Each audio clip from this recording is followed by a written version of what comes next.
주시옵소서. 주 예수 그리스도 이름으로 간절히 기도하옵나이다. 아멘.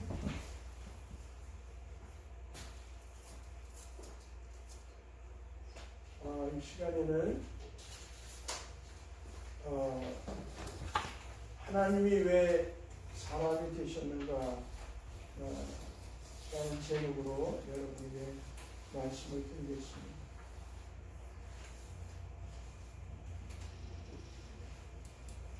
오늘 말씀드리려고 하는 이 설교의 내용은 기독론이라고 말할 수 있습니다. 신학교에서 3년 정도 공부해야 할 기독론에 대한 내용을 짧은 1시간에 여러분에게 말씀드리려고 합니다. 어린 학생들에게 어느 목사님이 이렇게 질문을 했습니다. 어린 여러분, 크리스마스가 무슨 날입니까?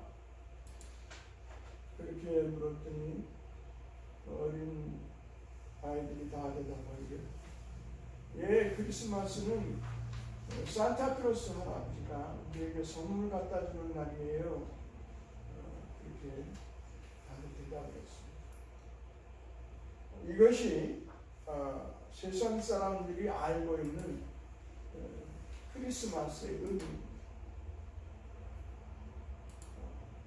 장사를 하시는 분들은 크리스마스에 한번 크게 이익을 보자. 그게 그분들에게는 크리스마스의 의미입니다. 그러면 여러분은 크리스마스의 의미가 무엇이라고 생각하십니까? 누가 크리스마스는 어떤 날입니까? 라고 물으면 여러분 뭐라고 대답을 하시겠습니까?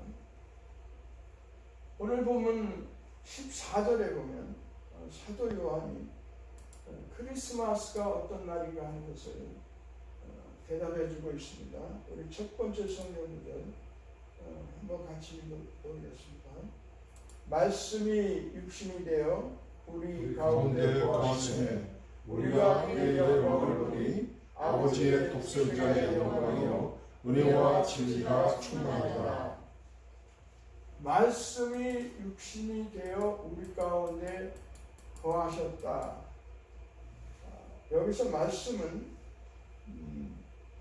하나님의 아들 예수 그리스도를 말합니다. 다시 말하면 하나님의 아들 독생 성자 예수 그리스도께서 육신이 되셔서 그분은 하나님인데 우리와 같은 몸을 입고 이 세상에 오셔서 우리 가운데 함께 하게 된 것이 바로 크리스마스다.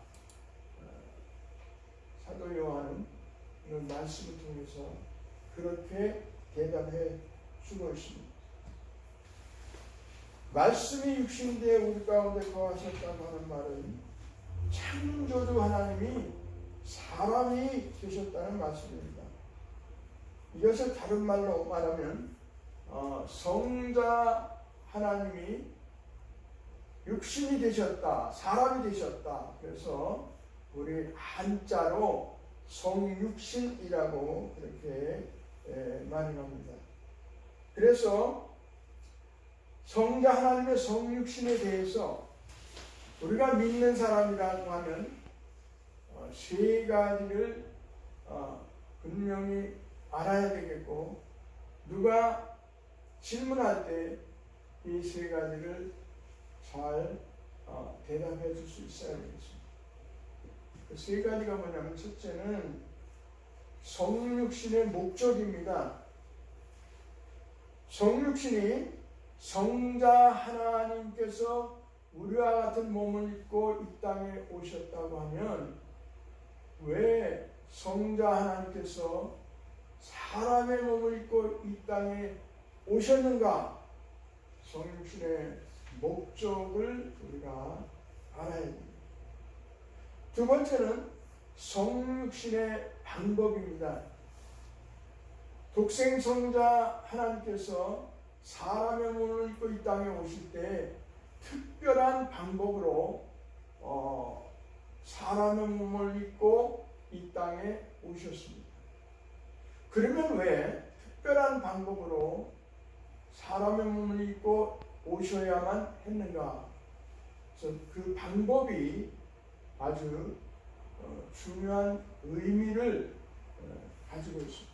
그래서 왜 소자연적이라는 방법으로 하나님은 사람의 몸을 입고 이 땅에 오셔야만 합니까?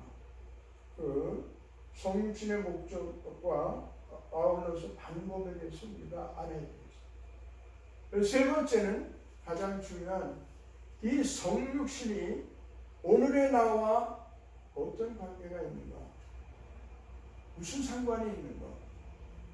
나에게 어떤 의미가 있는가?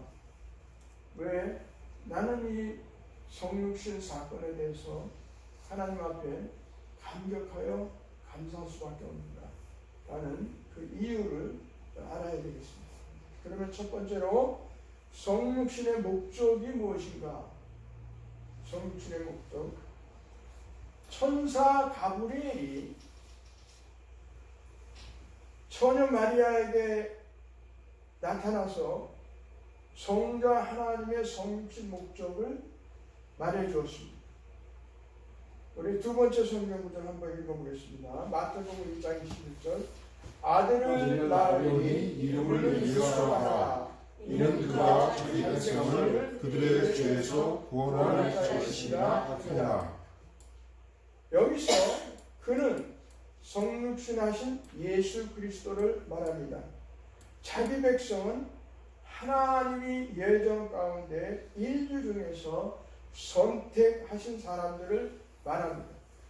하나님이 자기 백성이라고 성경에 말할 때는 바로 하나님의 선택하신 자들을 말하는 것입니다. 아무나 자기 백성이라고 말씀하시지 않았습니다. 그래서 다시 말하면 성자 하나님의 성육신의 목적이 무엇이냐?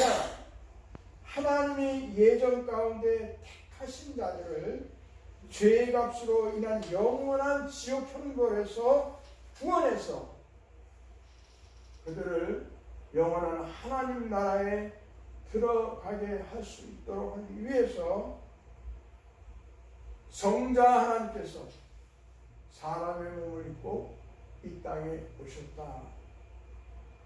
그렇게 말할 수 있습니다.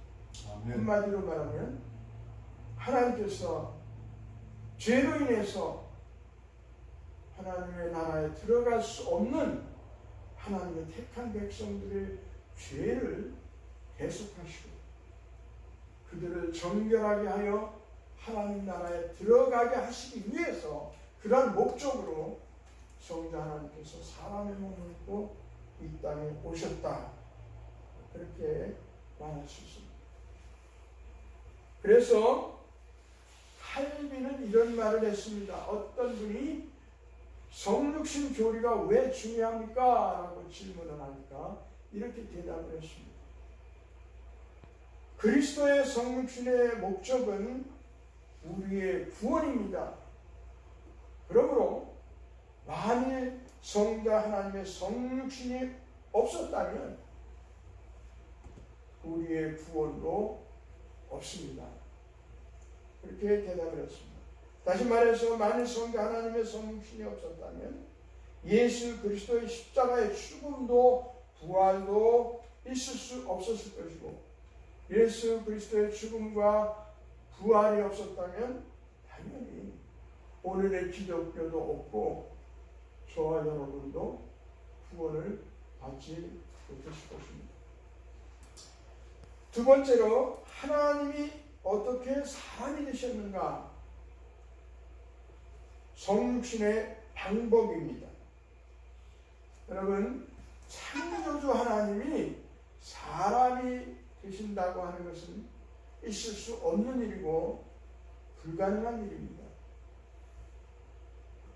여러분, 사람이 개미나 무슨 어떤 식물이나 다른 종이 다른 그러한 생물이 되는 것도 불가능한데 만물을 창조하신 창조주 하나님께서 그분의 피조물인 사람이 계신다고 하는 것입니다.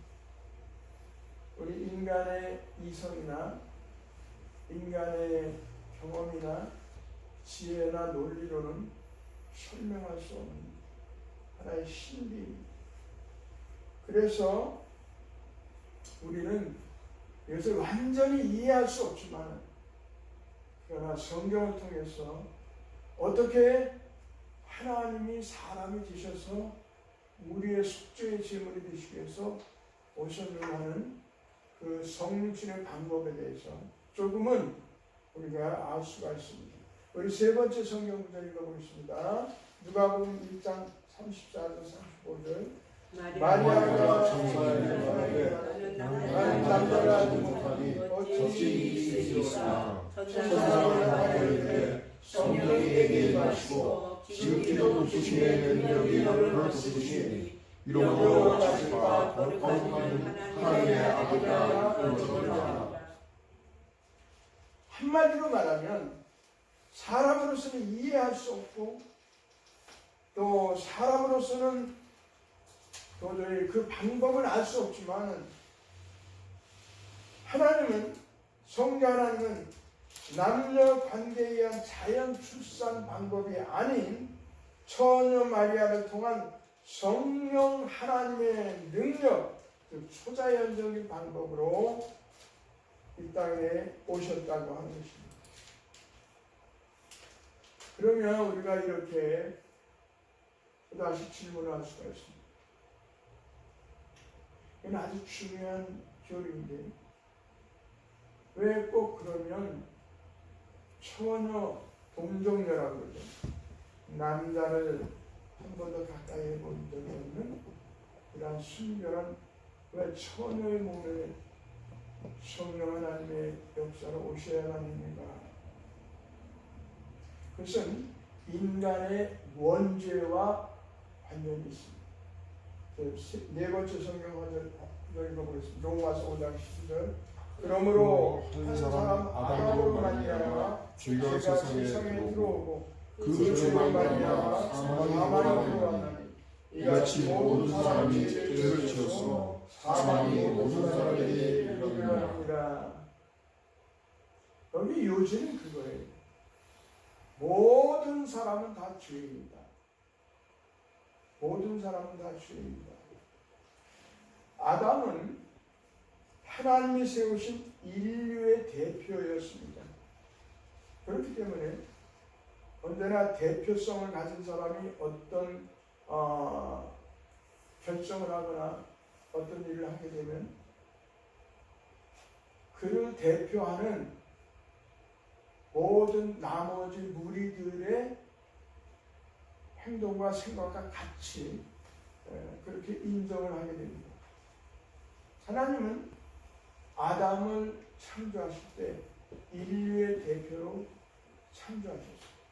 그런데 이 인류의 대표로 세움받은 아담이 범죄하게 될 때 아담이 인류의 대표이기 때문에 그의 몸을 통해서 태어나는 모든 후손들 또한 하나님 앞에 죄인이 될 수밖에 없었습니다.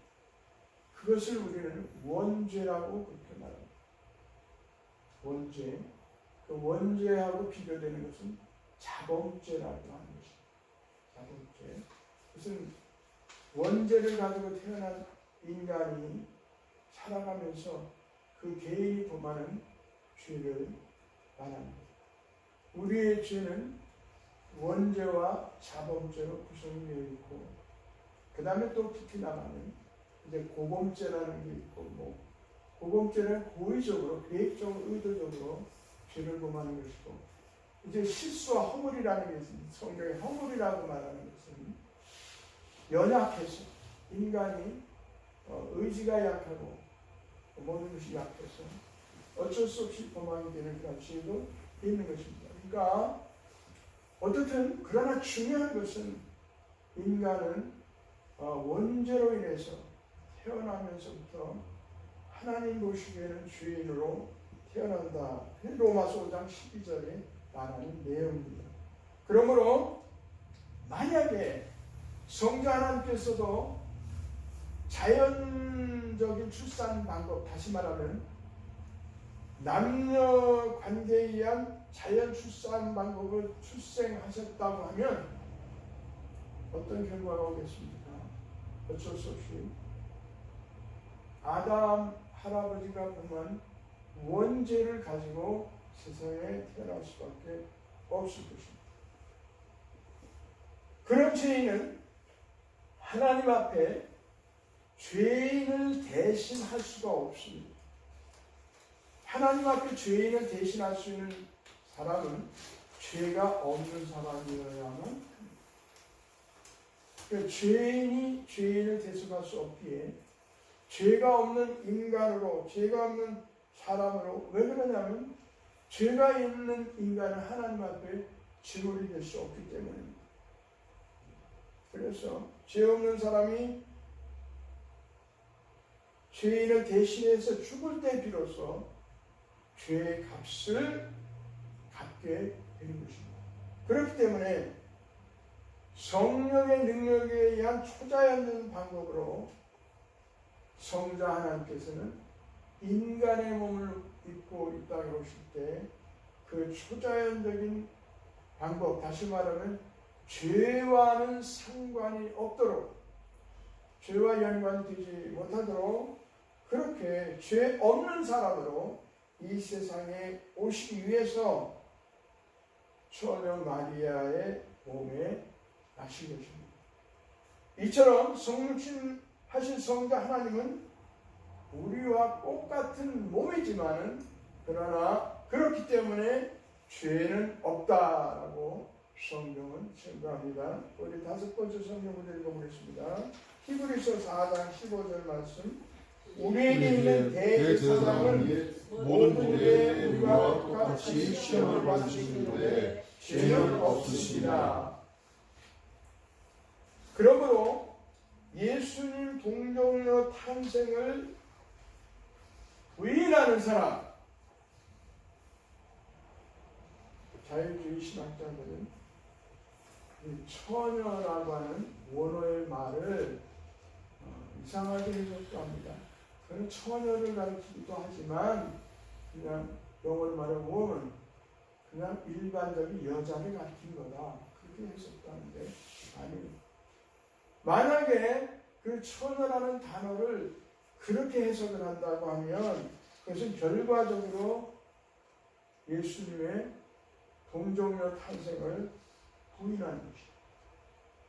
그래서 이 예수님의 동정녀 탄생이 교리적으로 신학적으로도 중요하지만 우리가 구원을 받는 데 있어서 대단히 중요합니다. 그래서 우리 교회의 역사를 보면 어떻게 여자가 남자 없이 임신을 하며 아들을 낳을 수 있느냐? 우리가 이성적으로 생각하고 과학적으로 생각하고 생물학적으로 생각하고 도저히 불가능한 거예요.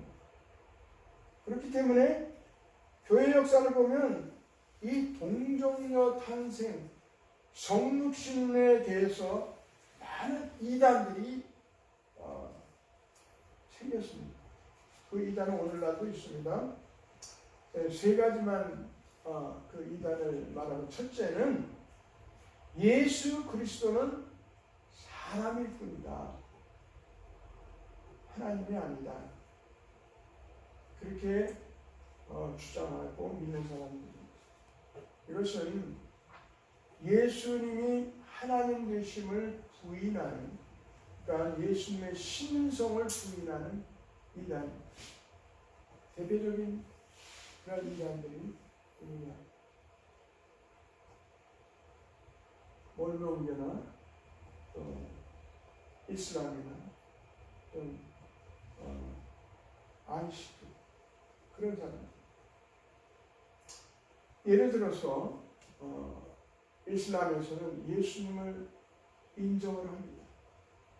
그러나 예수님을 하나님의 아들로 인정하지 않고 위대한 선지자 중에 한 사람으로 그렇게 믿습니다. 그래서 예수를 믿는다고 하지만 그래서 예수님의 신성을 믿지 않는 그런 이단입니다. 두 번째는 반대로 예수 그리스도는 하나님이시며 사람이 아니라고 하는 이단입니다. 예수님의 인성을 부인하는 이단입니다. 대표적인 것이 초대교회 때 영지주의입니다. 그들은 예수님의 인성을 믿지 않습니다. 셋째, 이것도 저것도 아닌 이단이 있습니다. 예수님은 100% 사람도 아니고 100% 하나님도 아니고 그냥 하나님이라는 신과 사람이라는 인간과 이렇게 조합된 그런 존재다. 이것도 이단입니다. 그러니까 여러분께서 누가 나도 예수 믿습니다. 그러면 물어봐야 돼요. 예수님이 하나님이신 것을 믿습니까? 네, 믿습니다. 예수님이 우리와 같은 사람인데 죄는 없으신 참 사람이신 것을 믿습니까? 네, 믿습니다. 그러면 그 사람은 성경대로 예수님을 믿는 사람입니다. 그것이 우리의 신앙이에요. 그래서 성육신에 대한 이 교리가 그래서 중요한 거예요. 그래서 성육신이 되셨다라는 말을 좀 어렵지만은 제가 신앙 웨스트민스터 신학 고백서에 나와 있는 대로 여러분에게 간단하게 말씀을 드릴 텐데 한번 다 같이 따라해 보시겠습니다. 예수 그리스도는 참 하나님이시며 예수 그리스도는 참 하나님이시며 또한 참 사람이신데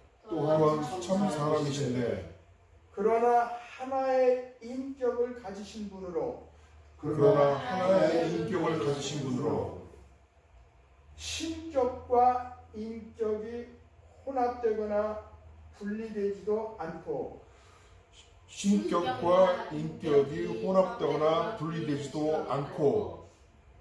구별되면서도 하나이시라. 좀 어렵죠?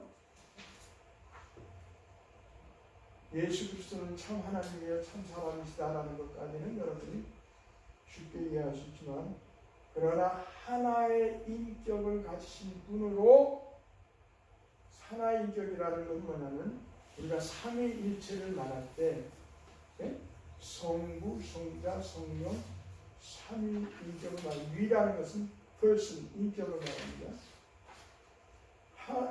그 하나의 독립된 인격이 있습니다. 그리스도라고 하는 성자라고 하는.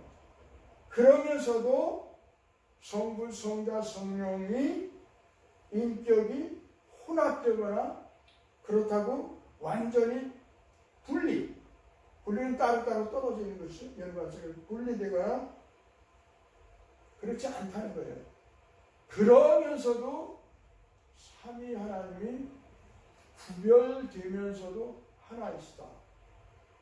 그러면 삼위일체 교리를 설명합니다. 어렵죠? 그래도 여러분들이 이런 어려운 거를 소화를 해야 그래야 그것이 바로 성경적으로 우리가 신앙을 하는 것입니다. 자, 그러면 이제 또 이런 질문을 할 수가 있어요. 그러면 성자 하나님이 성육신 하시는데 왜 죄가 없는 완전한 사람이어야만 하는가? 아까 잠깐 말씀드렸지만 구약에서는 죄인의 죄를 속하기 위해서 짐승이 첫째는 죽어야만 했습니다. 짐승이 죽어야 돼요. 모든 피를 쏟아서 하나님께 죄인을 대신한 속죄 제물로 드린 것이 구약의 제물이에요. 그것은 무엇을 의미하느냐면 죄는 반드시 죽음을 가져온다는 것을 의미합니다. 그래서 그 죄를 제거하기 위해서는 그 죄의 열매인 죽음을 피하기 위해서는 반드시 누군가가 죽음이라는 그 대가를 지불해야만 되는 겁니다.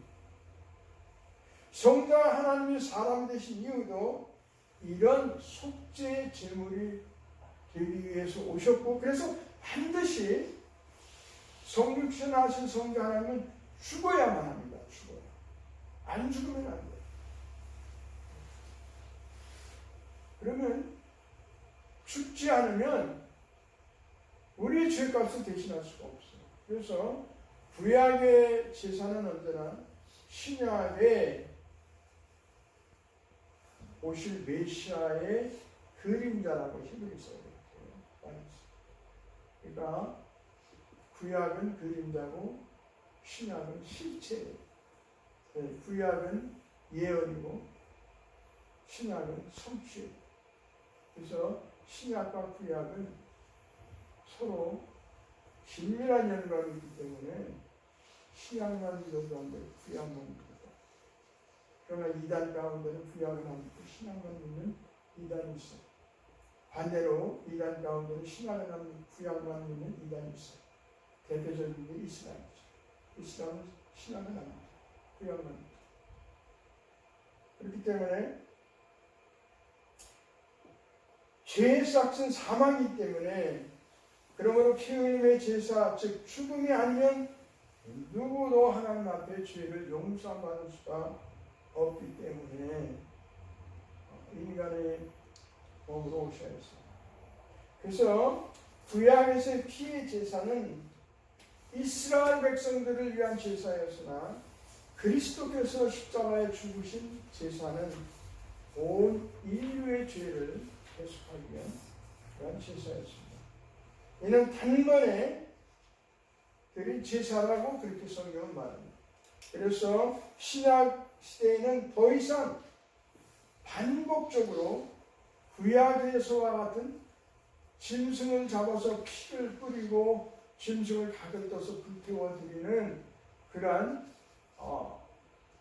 구약의 제사가 필요 없게 된 겁니다. 폐지된 겁니다. 왜 그러냐면 아까 말씀드린 대로 구약의 제사는 오실 메시아의 그림자이기 때문에 그림자만 보여주다가 실제 인물이 등장했는데 왜 그림자를 보여줍니까? 더 이상 필요가 없죠. 그래서 구약의 모든 피의 제사 제도는 폐지가 된 것입니다. 또 구약의 짐승이 각의 뜨임을 다하는 것처럼 예수 그리스도 역시 손과 발에 못이 박히셨습니다. 구약의 짐승이 제단 위에서 모든 피를 쏟은 것처럼 예수 그리스도 역시 십자가라는 제단 위에서 모든 피를 쏟으셨습니다. 구약의 짐승이 죄인의 죄책을 전가받아서 죽은 것처럼 예수 그리스도 역시 인류의 죄책을 나와 여러분의 죄책을 전가받아서 죽었습니다.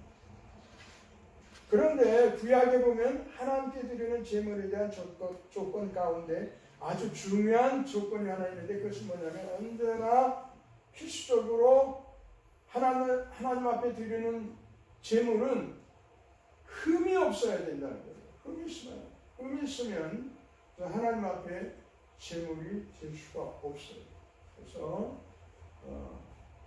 백성들이 제물을 가지고 제사장이 엄격하게 제물을 검사를 했어요. 검사해가지고 흠이 있거나 잘못된 것을 정들었거나 이런 걸 하나님 앞에 드릴 수가 없기 때문에 거절했어요. 이건 중요한 겁니다. 또 성자 하나님이 사람이 되신 이유는 구약의 피의 제사를 성취하시고 구약에서 계속 예언되어 온 메시아 예언의 말씀을 성취하시고 친히 희생의 제물이 되셔서 하나님과 주인 사이에 화목 제물이 되시기 위해서 사람이 되신 것입니다. 이를 위해서 하나님이신 예수 그리스도께서 하늘 보좌를 버리시고 이 땅에 내려오셔서 고난을 당하시고 십자가에 죽어서 무덤에 들어가시기까지 낮아지신 것입니다. 이러한 모든 하나님의 구원의 사역은 하나님이 사람 되어서 우리 가운데 오시지 않았다면 이루어질 수 없는 그런 일입니다. 그래서 사도 요한은 오늘 본문 17절과 18절에서 이렇게 말합니다. 여섯 번째 성경인데 요한복음 1장 17절 18절을 읽어보겠습니다. 율법은 모세로 말미암아 주어진 것이요 은혜와 진리는 예수 그리스도로 말미암아 온 것이라. 본래 하나님을 본 사람이 없으되 아버지 품수되는 독생이 되신 하나님이 나타난 것이었느니라. 이것은 한편 구약의 성도와 신약의 성도가 하나님의 은혜를 받은 데 있어서 어떤 차이점이 있는가를 말합니다. 은혜와 진리는 메시아를 통한 구원의 은혜와 진리를 말하는데 구약 성도는 하나님이 모세에게 주신 율법을 통해서 오실 메시아를 내다보면서 믿었습니다. 그러나 신약의 성도들은 오신 메시아, 이미 실체로서 이 땅에 오신 메시아를 보면서 믿게 되었습니다. 사도 요한은 이러한 구약시대의 성도들과 달리 오늘 우리는 은혜와 진리 되시는 메시아를 직접 만나고 보았고 체험하고 그래서 믿는다고 이렇게 말합니다. 일곱 번째 성경은 요한일서 1장 1절. 또 성령의 말씀을 우리가 들은 바요 눈으로 본 바요 자세히 보고 우리의 손으로 만진 바라. 여기 생명의 말씀은 성육신하신 예수 그리스도로 말합니다. 구약에 예언된 메시아를 우리는 모세의 율법을 통해서 믿는 것이 아니고 그 율법의 예언이 성취된 이 땅에 오신 메시아를 우리는 눈으로 보고 직접 보고 만져보고 체험하고 그리고 그런 메시아를 우리는 믿고 있다. 그렇게 그러니까 얼마나 우리 신약시대의 성도들이 구약시대의 성도들에 비해서 큰 복을 받은 그런 사람들인지 모릅니다. 이것 또한 하나님 앞에 우리는 감사해야겠습니다. 자, 그러면 이제 또 다른 질문을 할 수 있는데 그건 뭐냐면 왜 성육신하신 메시아가 사람으로 속하지 않나, 죄 없는 사람으로만 속하지 않는가, 왜 하나님이 꼭 죄 없는 사람이 되어야 하는가, 그것이. 그래서 우리가 가정을 한다면 하나님께서, 저는 그렇게 생각합니다. 단순히 죄 없는 하나의 인간을 탄생시키기 위해서 하나님은 처녀의 몸에 단순히 인간이라고 하는 그런 어떤 그러한 출생을, 인간이라고 하는 그런 출생을 가능하게 하실 수 있다. 여러분, 세례 요한이 그런 말을 했어요. 유대인들에게 회개를 촉구하면서 너희가 유대인이라고 자랑하지 마라. 하나님은 이 돌들로도 아브라함의 자손을 만드실 수 있다. 그렇게 말했어요.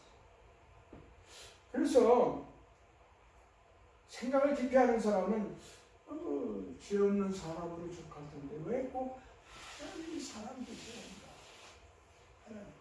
꼭 하나님이 사람이 되셔야만 인류 구원을 하실 수 있는 거예요. 칼빈은 그리스도는 하나님과 죄인 사이에서 중보자의 직분을 수행하기 위해서 반드시 참 하나님이시면서 사람이 되셔야만 했다. 다시 말하면 하나님과 우리 인간 사이에 화목 제물이 될 수 있는 조건은, 필수 조건은 하나님과 접촉할 수 있고 사람과 접촉할 수 있는 그런 존재이어야만 한다. 이해가 됩니까?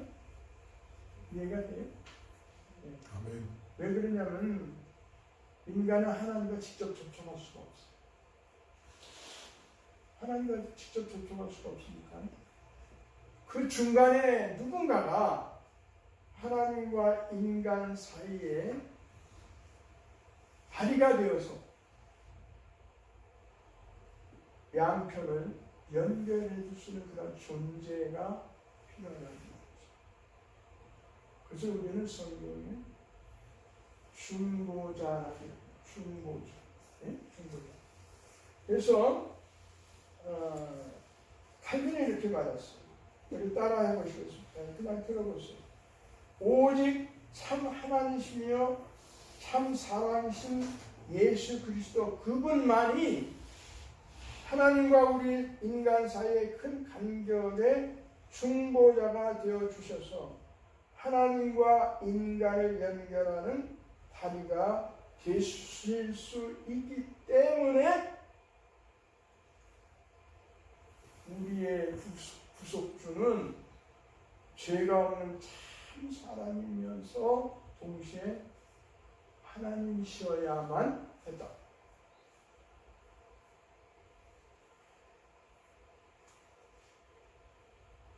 그래서 아까도 말씀드렸지만 왜 인간은 하나님 앞에 직접 나갈 수 없는가? 인간은 죄이기 때문에, 죄 때문에 하나님 앞에 직접 나갈 수가 없어요. 여러분, 어둠에 빛이 비치면 어둠은 사라져요.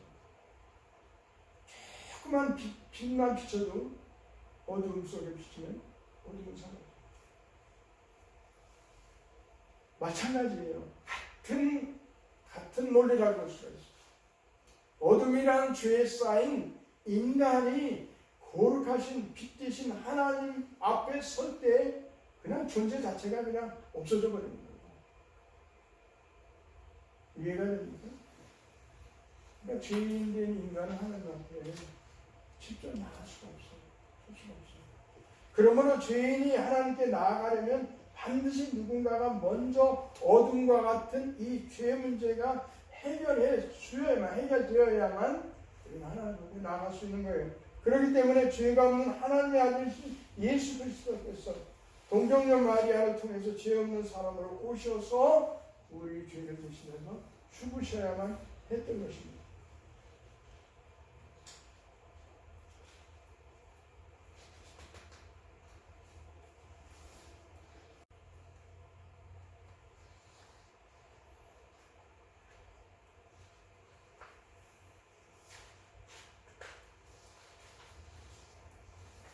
설교는 한 페이지가 없어졌네요. 그런데 혹시 여러분 거기 한번 보세요. 그런데 만일 중보자가 단지 인간이면 또 문제가 있습니다. 그것은 인간된 사람이 전 인류를 대신할 수 없다는 거예요. 네? 단순히 인간이라면, 달리 말하면 전지전능하신 하나님이 아니고는 인간으로서 그 누구도 무수한 전 인류의 죄를 대신할 수 없고 율법도 완전하게 지킬 수가 없다고 합니다. 그러므로 하나님과 죄인을 화목시키는 중보자는 반드시 죄가 없는 참 사람이면서 또한 동시에 모든 인류의 죄를 감당할 수 있는 그런 하나님이셔야만 됐다고 하는 것입니다. 가방 하는 것입니다. 사도 요한은 이 놀라운 진리에 감격해서 무엇이라고 말했습니까? 우리 8번째 성경 구절을 보겠습니다. 요한복음 1장 14절 16절. 우리가 그의 영광을 보니 아버지의 독생자의 영광이요 은혜와 진리가 충만하다. 우리가 다 그의 충만한 데서 보니 은혜 위에 은혜로라. 그렇게 말했어요. 여기서 은혜 위에 은혜로라는 말은 무슨 말입니까? 은혜 위에 은혜라는 말은 쉽게 말하면 우리가 감당할 수 없는 은혜라는 거예요. 감당할 수 없는. 근데 하나님이 우리 사람의 몸을 입고 이 땅에 오신 것만 해도 우리가 감당할 수 없는 거예요. 그분이 오셔서 다른 사람이 아닌 바로 나의 죄를 대신해서 죽으셨다는 것을 생각하면 그래서 너무나 놀라운 의미죠. 십자가의 사건은 역사적인 사건으로 객관적인 사건입니다. 누구에게나 자기와 연관된 주관적인 사건이에요. 그러나 우리가 감사한 것은 여러분이나 저가 감사한 것은 많은 인류 가운데 하나님의 은혜로 저희들이 택함을 받고 그 역사적인 예수 그리스도의 십자가의 죽음의 사건이 누구의 사건이 됐다는 거예요? 바로 나의 사건입니다. 어떤 분은 기독교를 사랑의 종교이기 때문에 많은 구원, 누구나 다 구원받는다라는 주장을 하는데 그 주장의 근거는 뭐냐면 왜 모든 사람들이 다 구원받으면 어떤 사람은 지옥 가냐. 그런 사람들의 그 배경에는 인간의 자유의지론을 주장하는 게 있어요. 하나님의 선택과 하나님의 주권에 의해서 구원받는 것이 아니라 인간에게 자유의지를 주셨는데 어떤 사람은 자기 자유의지에 의해서 하나님의 구원의 손길을 붙들지 않았기 거기에 있기 때문에 그는 지옥 가는 거다. 그렇게 설명해요. 아닙니다. 성경은 강력하게 선택을 말합니다. 하나님의 선택, 하나님의 택하신 백성. 이스라엘 백성 자체가 하나님 택한 백성. 그 택한 백성 가운데 정말 또 하나님의 자녀를 택한 자들이 있죠. 마찬가지로 우리가 두 가지 복합적인 은혜를 이 성탄절에 느낄 수 있는 거예요. 첫째는 뭐예요? 성자 하나님께서 사람의 몸을 입고 이 땅에 오셨다는 것이 하나의 큰 은혜예요. 두 번째는 뭐예요? 그 성자 하나님이 오셔서 이루신 구속의 사역이 바로 나를 위하여 오셨다. 은혜 위에 은혜. 우리 다 같이 따라해 보겠습니다. 왜 이 은혜 위에 은혜인가? 첫째, 우리의 모든 죄를 다 용서해 주시고 우리의 죄를 다 용서해 주시고 우리에게 부활의 영생을 주시고 우리에게 부활의 영생을 주시고 우리를 하나님의 자녀가 되게 하시고 우리를 하나님의 자녀가 되게 하시고 우리를 천국을 유업으로 받을 상속자로 세워주셨습니다. 우리를 천국의 유업을 받을 상속자로 세워주셨습니다. 다시 한마디로 얘기하면 우리 죄를 용서하시고 죄가 없는 의인이 됐습니다. 죄 용서받은 의인이 됐어요. 죄 용서받은 의인이 되니까 하나님과 화목하고 그리스도와 연합하게 되므로 우리는 영생을 얻게 되었어요. 근데 영생을 주신 것만 해도 감사한데 하나님께서 너는 내 자식이다. 하나님의 자녀로 맞아주셨어요. 하나님의 자녀로 우리를 불러주신 것만 해도 감사한 일인데 성경에 보면 유업을 이을 자, 상속자로 우리를 세워주셨다. 하나님의 아들 되신 예수 그리스도와 그리스도를 만날 그 유업, 그것을 같이 이어받을 상속자로 이렇게 불러주셨다고 했어요. 이게 얼마나 큰 의미입니까?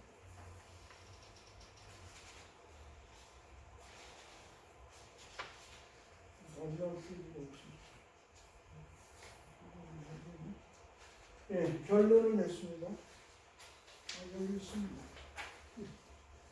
그러므로 성자 하나님의 성육신 하셨을 때 허다한 천군과 천사들이 이것을 이렇게 노래했어요. 우리 마지막 9번째 성경을 읽어보겠습니다. 보혈이 수많은 천군이 천사들과 함께 하나님을 찬송하여 이르되 지극히 높은 곳에서는 하나님께 영광이요 땅에서는 하나님이 기뻐하신 사람들 중에 평화로다 하니라. 자, 이제 결론입니다. 성탄절은 산타크로스 할아버지에게 선물 받는 날이 아니에요. 성탄절은 매출을 올려서 대목을 보는 날이 아니에요. 성탄절은 무슨 날이에요? 성탄절은 성자 하나님의 성육신에 대해서 우리가 하나님께 감사하며 찬양하며 하나님께 영광을 돌리는 것이 성탄절의 진정한 의미입니다. 이제 말씀을 맺습니다. 이처럼 하나님이 사람으로 오신 성육신 사건, 이제 크리스마스는 영원히 멸망할 수밖에 없었던 죄인된 우리에 대한 하나님 아버지의 놀라운 사랑이며 은혜라고 하는 것입니다. 인간의 말로서는 표현할 수 없는 하나님의 크신 선물이라고 하는 것입니다. 그렇다면 우리는 어떻게 살아야겠습니까? 저는 두 가지만 권면을 드리려고 합니다. 첫째는 하나님의 아들이 성육신하시기 위해서 이 땅에 사람의 몸을 입고 오신 것은 높은 영광의 보좌를 비우시고 낮고 천한 이 땅에 우리 인간에게 오신 것입니다. 다시 말하면 겸손입니다. 겸손. 하나님의 아들이 우리를 구원하시기 위해서 그렇게 낮아지시고 겸손하셨다면 우리는 어떻게 해야 합니까? 겸손해야 합니다. 우리도 주님처럼 마찬가지입니다. 또 겸손하게 이 땅에 오신 두 번째로 예수님께서 어떻게 사셨습니까? 우리의 죄를 대신해서 우리의 죄값을 지불하시기 위해서 고난당하시고 모욕당하시고 그리고 끝내는 고통 가운데 십자가에서 피 흘려 죽으셨습니다. 희생입니다. 희생. 여러분, 희생 없이는 하나님의 뜻을 이룰 수가 없습니다. 그러므로 두 가지만 여러분에게 꼭 부탁드리고 싶습니다. 금년 성탄절을 맞이하는 우리 첫째는 겸손해져야 되겠다. 아멘. 겸손해져. 아멘. 두 번째는 주님이 나를 위해서